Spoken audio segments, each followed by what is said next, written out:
Hello. I'd like to pray first. I know we just prayed, but I like praying. Dear Lord, please give me the words to say to this large audience. Thank you for bringing everybody in this room here today.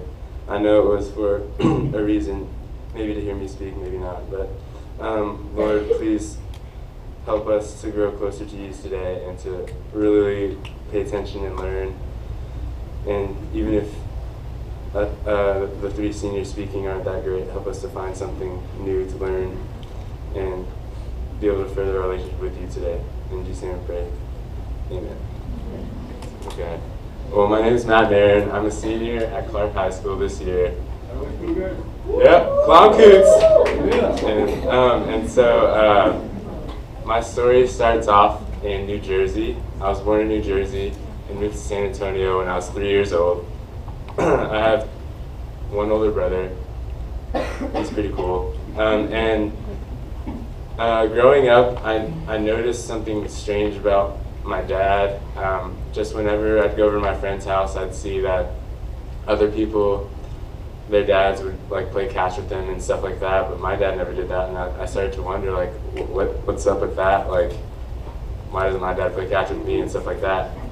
And later on, I found out that he had MS or multiple sclerosis, and he couldn't walk, and it took away like his fine motor skills, so he couldn't like ride or like feed himself or any of that kind of thing. And so that was pretty tough growing up for me. I wanted a dad like everybody else had, but that just wasn't in God's plan for me, I guess. And so that was pretty tough. And he was actually a pastor, and so I grew up in a home knowing God and all about God and all the Bible verses and all the Bible songs and everything, but I don't know, I just never really accepted him into my heart until in 6th grade I went to actually an Oak Hills event. It was called Fall Retreat, and it was at HEB camp, and I don't know, there's just like the first place I experienced the love of God in its fullest. And there, everybody I talked to loved God so much, and I don't know, it was then that I think I gave my heart to God. And so in middle school, it was still pretty tough with my dad not being able to walk and help me out with stuff, and my mom having to like kind of support our family on her own and take care of my dad at the same time.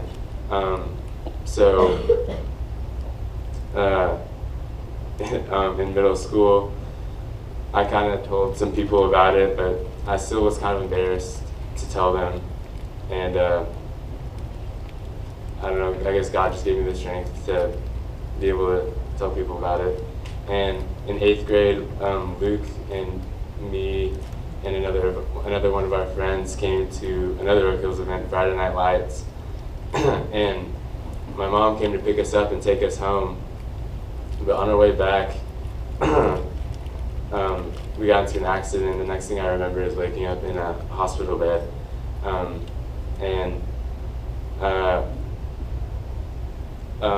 There on our way back on Vance Jackson, there's a drunk driver, and she had hit us head on.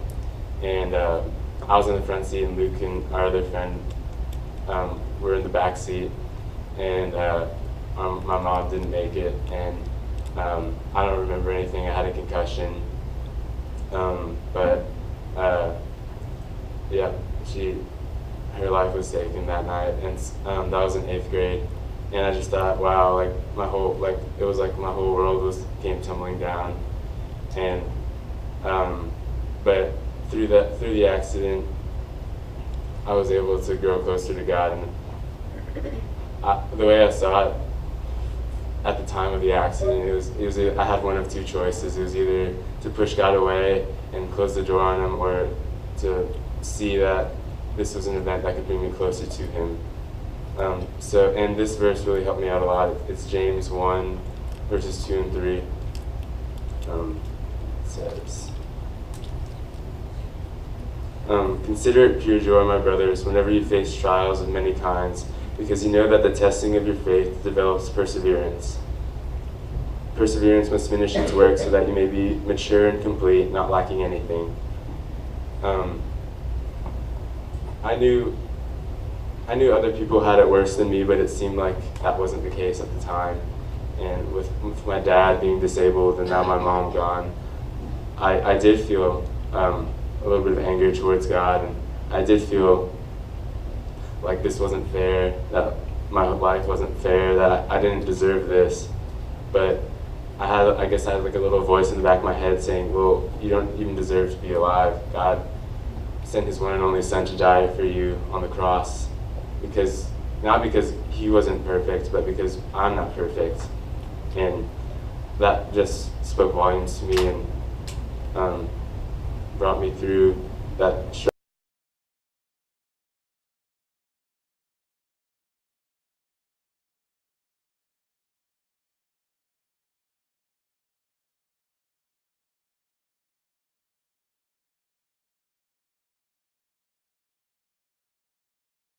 Agreed to take us in, and Luke's stepfather, Kurt, was going to take care of my dad, and I was going to live with Luke and his family, kind of like a long-term sleepover, I guess.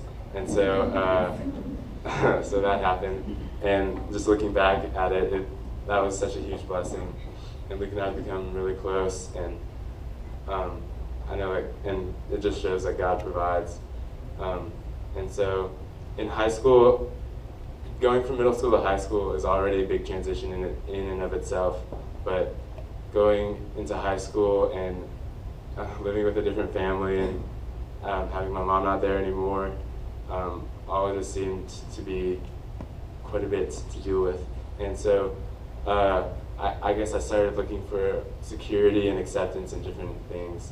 And so I played basketball, and I guess I'm okay at it, and I guess I'd look for acceptance in basketball. I'd be like, oh yeah, I'm pretty good at basketball. I scored lots of points in this game yesterday. Like, give me some praise there. Or like, I don't know, like in grades, like, oh, I'm in the top 10%. Like, I'm really smart. Give me some praise there. Or in social circles, like, I'm involved in lots of different things, like orchestra and basketball and Spanish, whatever.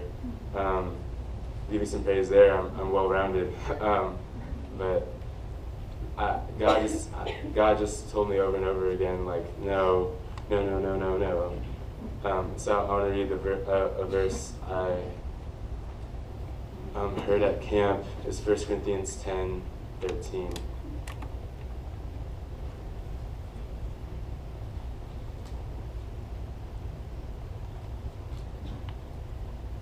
No temptation has seized you except what is common to man, and God is faithful. He will not let you be tempted beyond what you can bear. But when you are tempted, he will also provide a way out so that you can stand up under it. So in high school, there was lots of temptation to lust after girls, or temptation to try to be a different person, to be popular, to be well-liked. Just temptation pretty much everywhere I looked. And at times it felt overbearing, and it felt like I was trying to be this person that I really wasn't.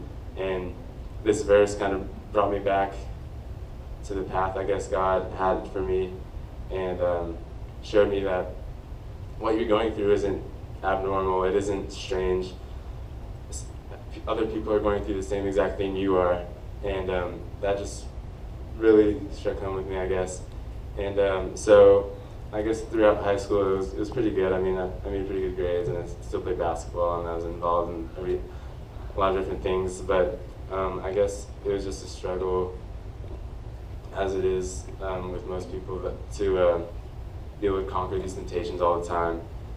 And so this year, senior year, was the most trying of my high school years, I think, because it was the third game of our district season, and he had started off 2-0, and I was really pumped because I wanted to make the playoffs this year, and I was really looking forward to it.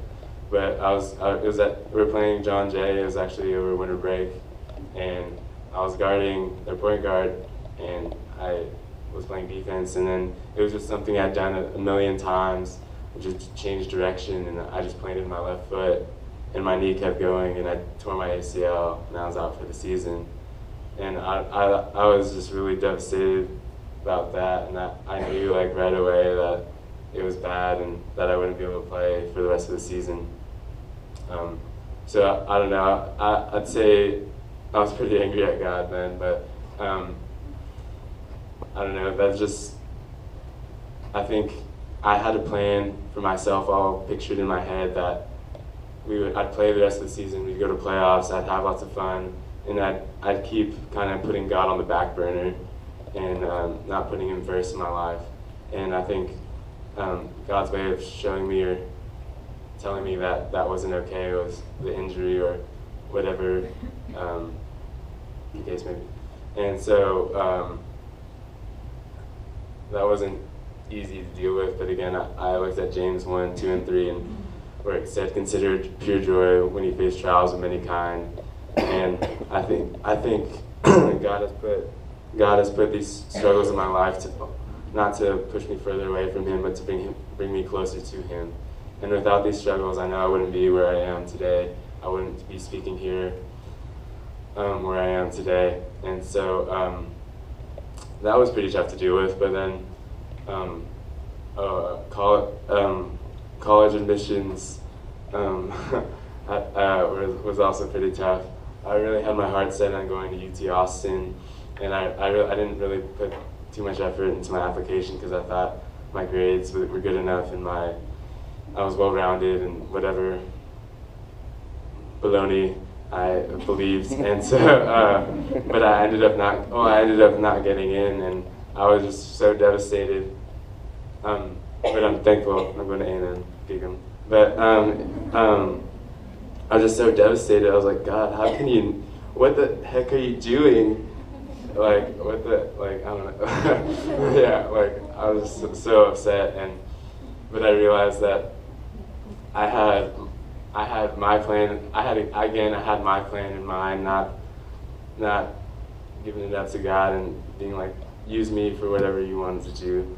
It was what I wanted to do. And so, again, God pulled me back into His plan and His path. And so I'll read Jeremiah 29:11. I remember. For I know the plans I have for you, declares the Lord. Plans to prosper you, not to harm you. Plans to give you hope in the future. And so that verse really stuck with me. And I really believe it in its entirety. And I'm just so thankful for the opportunities God has given me. And I know time and time again, I've had my own plan in mind, and it hasn't worked out. But that doesn't matter. I only see the immediate future, but God sees the whole big plan all the way till the end. And so I just like to encourage you to, if things aren't going your way or something tragic happens, it's not because God doesn't love you. It's in fact because of the opposite, because God does love you. And He's using these trials and these struggles to bring you closer to Him and to show His love to not only you, but to others around you. And so I just encourage you to stay strong and stay faithful in your walk with Him. Thank you for letting me speak.